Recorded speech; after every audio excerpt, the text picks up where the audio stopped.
हम अपनी जान के दुश्मन को अपनी जान कहते हैं। हम अपनी जान के दुश्मन को अपनी जान कहते हैं। मोहब्बत के इसी मिट्टी को हिंदुस्तान कहते हैं। मोहब्बत के इसी मिट्टी को हिंदुस्तान कहते हैं। जो दुनिया में सुनाई दे उसे कहते हैं खामोशी। जो दुनिया में सुनाई दे उसे कहते हैं खामोशी। जो आँखों में दिखाई दे उसे तूफान कहते हैं। जो आँखों में दिखाई दे उसे तूफान कहते हैं। जो ये दीवार का सुराख है साहब, जो ये दीवार का सुराख चाइना, अमेरिका, पाकिस्तान साजिशों का हिस्सा है, मगर हम इसे अपने घर का रोशनदान कहते हैं। अपने घर का रोशनदान कहते हैं।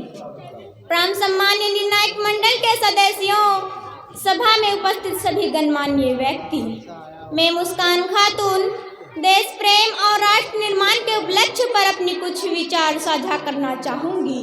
आज़ादी का असली मतलब वही समझ सकता है जिसने कभी गुलामी की हो। हम सौभाग्यशाली है कि हम स्वतंत्र भारत में जन्म लिया। यूँ तो आज़ादी की लो 1857 ईस्वी में जल चुकी थी, जो विशाल बनकर 1947 में हमारे देश को आज़ाद कराई। प्राचीन मध्यकालीन और वर्तमान भारत के उदाहरणों से स्पष्ट करना चाहूँगी कि जब हम फिरंगियों के फेरे में फंस गए थे तो रंग दे बसंती चोला एक आवाज़ पर टोले के टोले उमड़ाते थे। लोग मर जाते थे, मिट जाते थे, फांसी चढ़ जाते थे। वह अपनी देशभक्ति साबित कर रहा होता था, क्योंकि यह उस दौर की देशभक्ति की कसौटी थी। उसके बाद 62, 65 और 71 के युद्ध में अपना सुहाग गवा देने वाली औरत, जब घर का हालात ये हो जाया करते थे कि प्यार भी भरपूर गया, मांग का सिंदूर गया, नन्हे नौनिहालों की लंगोटियाँ चली गई, छोटी छोटी बेटियों की चोटियाँ चली गई, बाप की कमाई गई, भाई की पढ़ाई गई। वैसा ही एक विस्फोट हुआ कि पता ही चला नहीं, पूरे जिस्म की कई बोटियाँ चली गई। और आपके लिए तो एक आदमी मरा है साहब, किंतु मेरी घर की तो रोटियाँ चली गई, मेरी घर की तो रोटियाँ चली गई।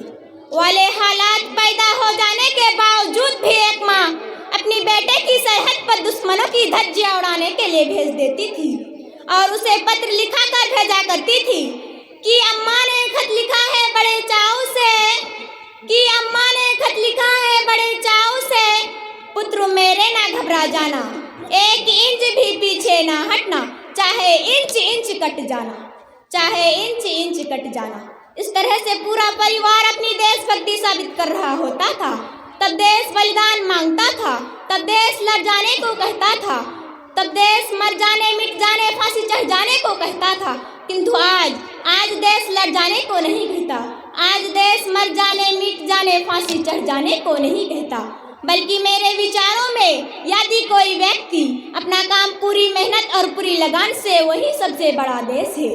मैं नहीं मानती हूँ कि फेसबुक और व्हाट्सएप का डीएपी को 3 रंग में रंगना देशभक्ति है। और यदि आप कहेंगे कि साल में हाथ में तिरंगा ले लेना देशभक्ति है, तो मैं पूछना चाहूँगी कि फुटपाथ के रहने वाला वो बच्चा ट्रैफिक के छांव में नंगे पाँव में तिरंगा बेच रहा होता है, क्या आप उसे उसकी देशभक्ति कहेंगे? या उसकी देशभक्ति नहीं, उसके पेट के भूख की शक्ति है जो उसे ऐसा करने पर मजबूर करती है।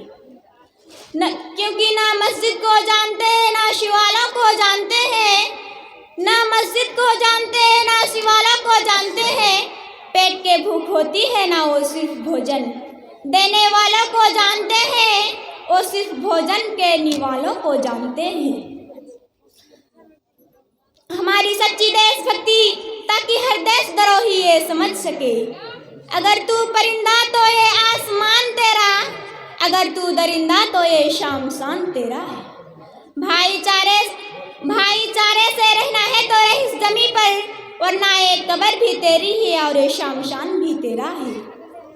लेकिन एक देशभक्ति से ज्यादा एक देशद्रोही तब आहट होती है जब एक बेटा अपने बूढ़े माँ बाप को इस आश्रम के चौखट पर छोड़ आते हैं और कह उठती है, ओ देशभक्ति, जब मुसीबत फंसे लोगों से ज्यादा जब मुसीबत फंसे लोगों से ज़्यादा सेल्फी लेकर अपने लाइक बढ़ाने में लगे रहते हैं। और मैं बता दूं, महिला सुरक्षा के नाम पे आज भी मैं दुनिया में चौथे स्थान पर आते हैं और बात करते हैं देशभक्ति और देश प्रेम की। कहा जाता है कि भारत दुनिया का सबसे बड़ा लोकतंत्र है, जहाँ हिंदू पैदा होते हैं, मुस्लिम सिख पैदा होते हैं और ईसाई भी पैदा होते हैं। लेकिन बदकिस्मती है, अब इंसान पैदा नहीं होते। एक शैक्षणिक बीमारी भी हमारे समाज में नजर आते हैं। और बड़े आश्चर्य की बात है कि जिस देश ने पूरी दुनिया को तक्षशिला और नालंदा दे करके विश्व में सारे शिक्षक की नींव रखी, आज भी विश्व के 100 विश्वविद्यालयों में हमारे एक भी विश्वविद्यालयों का नाम नहीं आता। मेरे विचारों में राष्ट्र तब होगा जब हम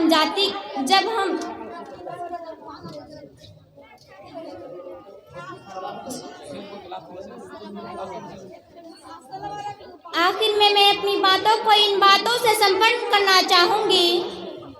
मेरा हिंदुस्तान महान है, महान है, महान रहेगा। मेरा हिंदुस्तान महान है, महान है, महान रहेगा। होगा हौसला सबके दिलों में बुलंद तो पाकिस्तान भी हिंदुस्तान जिंदाबाद कहेगा। पाकिस्तान क्यों, सारा जहान हिंदुस्तान जिंदाबाद कहेगा। क्योंकि सारे जहां से अच्छा हिंदुस्ता हमारा, सारे जहां से अच्छा हिंदुस्ता हमारा। हम बुलबुले हैं इसकी, एक गुलिस्तान हमारा। शुक्रिया। अस्सलाम वालेकुम वरहमतुल्लाहि वबरकातुहू।